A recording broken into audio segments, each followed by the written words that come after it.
What is it that gives your life a sense of meaning and purpose? Because once you find that, it puts you in your power place.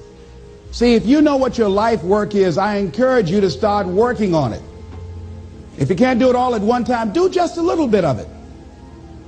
And if you don't know what it is that you showed up to do, if you don't know why you're here, I encourage you to find out what your purpose is here. What is the meaning of your life? What will be different? Have you ever asked yourself that question? I've done that. I remember coming from a friend of mine's funeral, and I was reflecting on how much time I had left. And I went for a walk in a park thinking about this guy whose life was so promising. And I mean, he wasn't an old guy. He was quite young, in fact.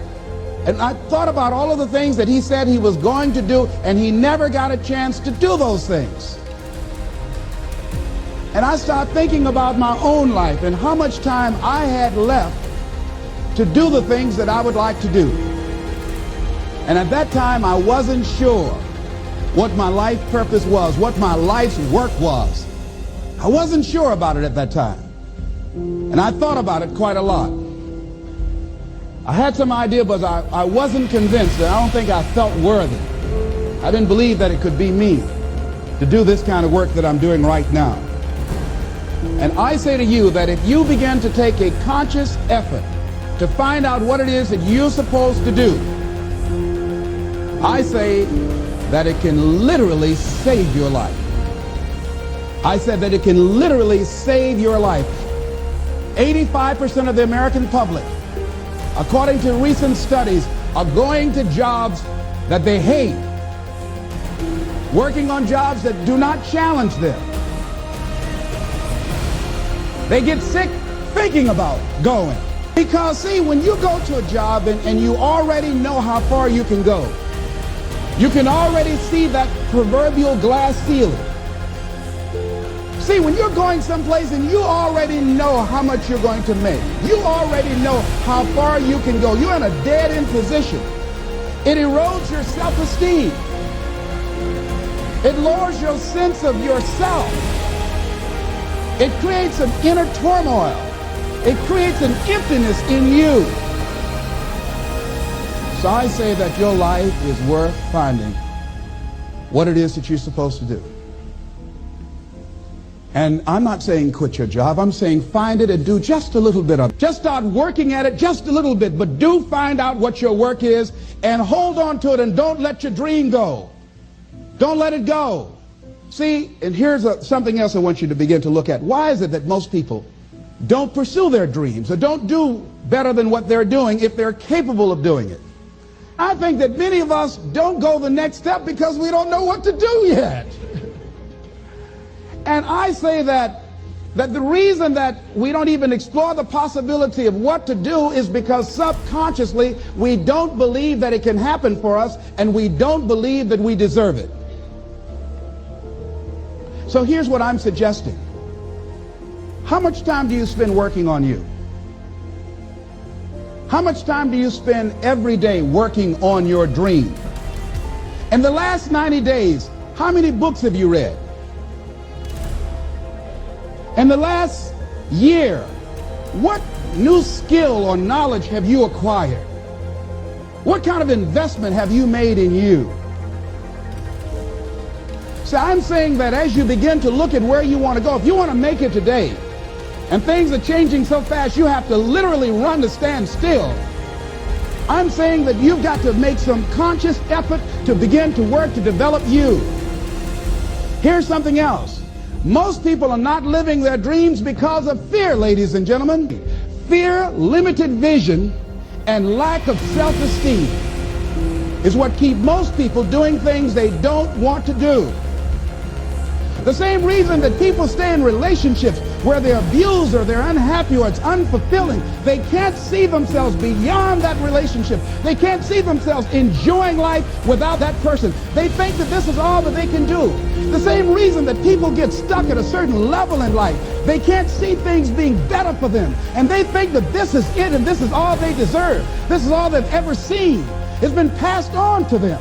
And they think that this is it for them. Oh no. I was looking what Dr. Blanton Smiley Blanton, who is a colleague of Dr. Norman Vincent Peale, what he said about fear. He said, fear is the most subtle and destructive of all human diseases. Ladies and gentlemen, fear kills dreams. Fear kills hope. Fear put people in the hospital. Fear can age you. Fear, ladies and gentlemen, can hold you back from doing something that you know within yourself that you are capable of doing, but it will paralyze you. And it seemed like you're in a hypnotic spell. And I ask you a question, what is the benefit? What's the benefit of allowing fear to hold you back? What's the benefit of giving up on yourself, of not stepping out on life and taking life on? What is the benefit for you? What's the plus in that? It's one of the things I had to ask myself. So I didn't want to make any mistakes. I wanted everybody to like me. I wanted to be perfect the first time I did something. It's not going to happen. You're going to make some mistakes. You're going to hurt some folks' feelings. You're going to create some enemies whenever you decide that you want to begin to take life on.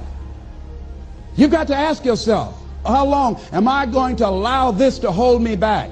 I like what Zig Ziglar says. He said, fear is false evidence appearing real. That is an illusion that we create in our mind. It is a state of mind that can be changed. So let's look at how we can begin to take some steps to restructure that fear, to begin to expand our visions of ourselves, to begin to increase our self-esteem. Webster said that self-esteem means confidence and satisfaction in oneself. Look at your life right now. Whatever you've done up to this point in time, your life is working. Whatever you have produced, it came out of you as a result of the kind of person that you have become. It's a result of your choices. It's a result of your consciousness.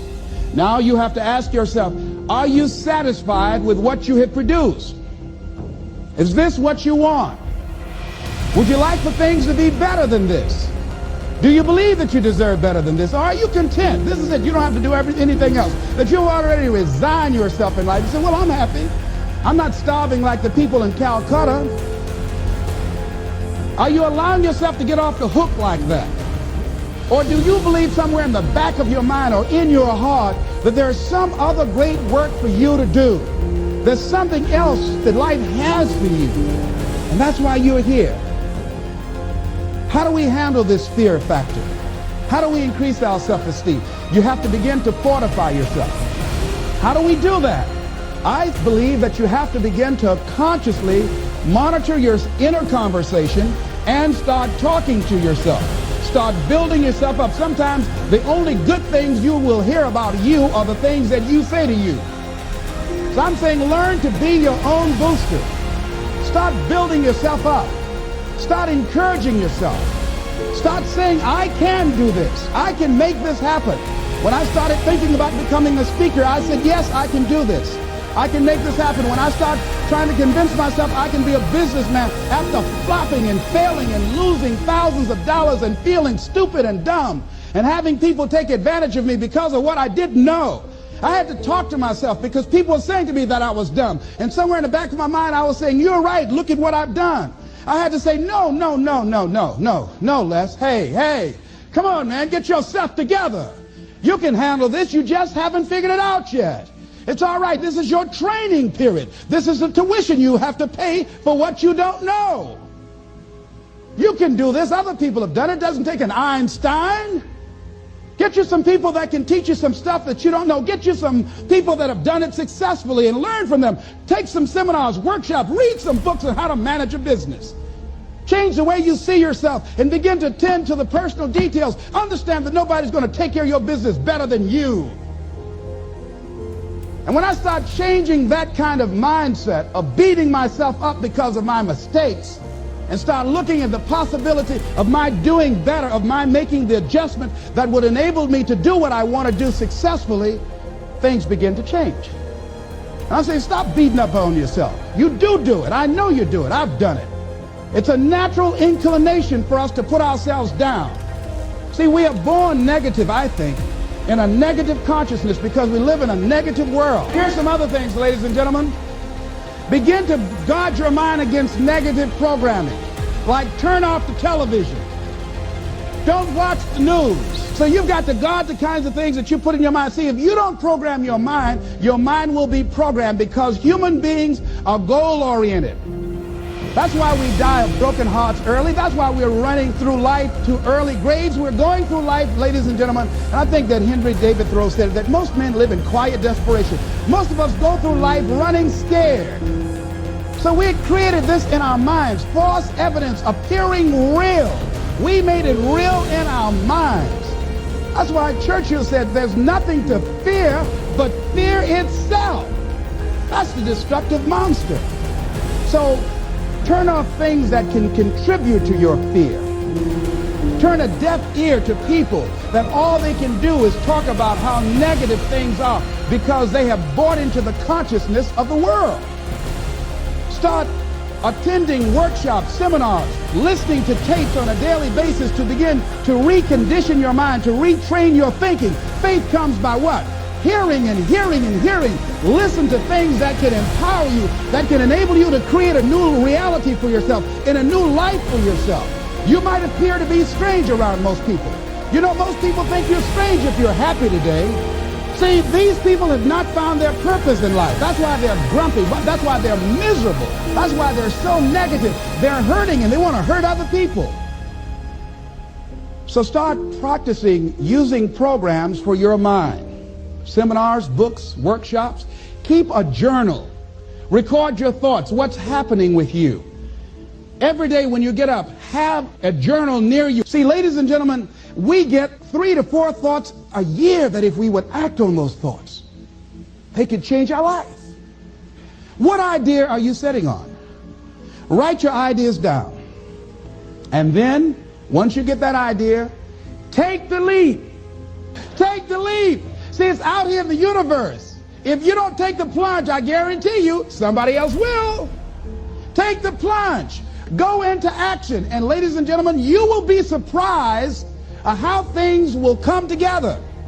You'll be surprised. Now, you're going to have some difficult challenges. I can tell you that now. Be aware of that. Things are not going to work out exactly right. For a time they will, sometimes. And that's when life is just playing a game with you. I want you to feel good and relax. But ladies and gentlemen, go into action with your dream. And don't avoid where the fights are. Get in the midst of the fight.